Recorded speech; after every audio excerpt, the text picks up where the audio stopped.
Hi everyone, thanks for joining. Today I'm going to talk about doing swirls and melt and pour soap and how to get the desired look you're going after. This first one I cut in half. They were actually a full-size bar, but the melt and pour swirls weren't all the way through, so I kind of just cut them to see where the pour was going. Then I tried to do the same soap base because the layers were sinking and part of the colors on the first batch weren't as well good, so I used the same soap base, but there wasn't enough contrast and it kind of helped.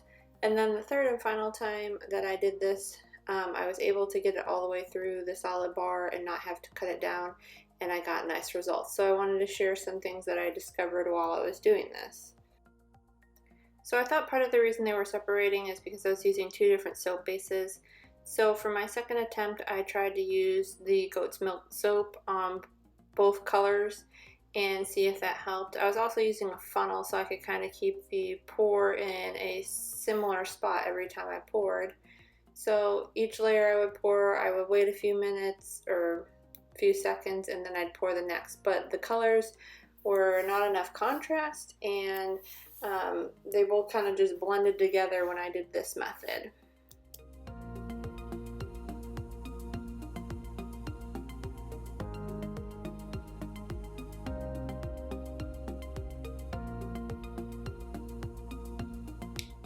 So after this attempt, I had another idea to look at the melting points of the soap.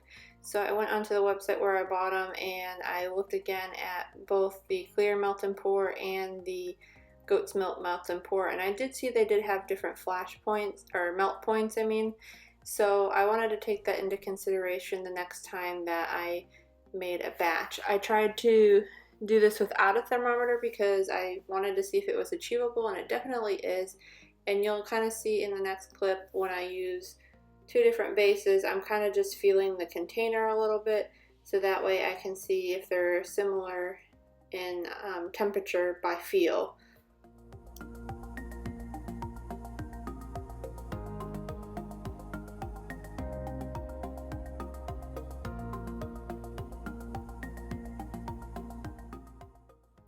So this was my third and final attempt. I did the goat's milk base again on this, and then I used the clear melt and pour for the green. And I wanted to make sure that these soaps were getting like a light skim before I even started pouring. So once they started to have a light skin, I would start pouring them, and then I would wait about 45 seconds to a minute in between each pour. It just really kind of depended on the pour, and I wanted to make sure that the actual base was, suspending and it wasn't like sinking all the way down to the bottom.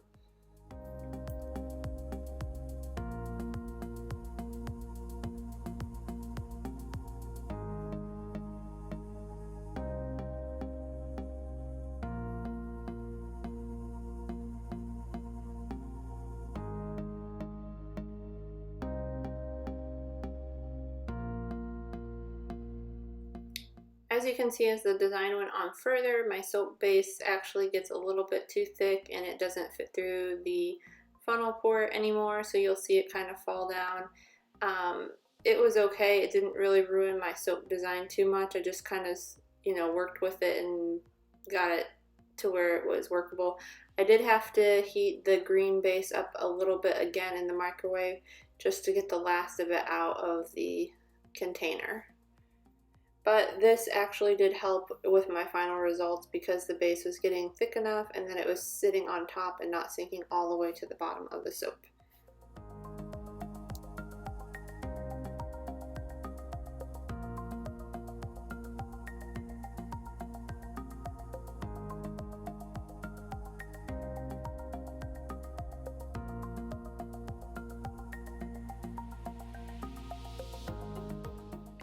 Now, as you'll see, the soap at the end came out just the way I intended it to. Like I said, you don't necessarily have to have a thermometer to achieve this look. You just have to, feel your containers, make sure they're similar warmth when you're pouring them, and a good soap base goes a long way to get the desired look. If you enjoyed this video and you want more tips on making soap Don't forget to like and subscribe to the channel. Thank you everyone for watching.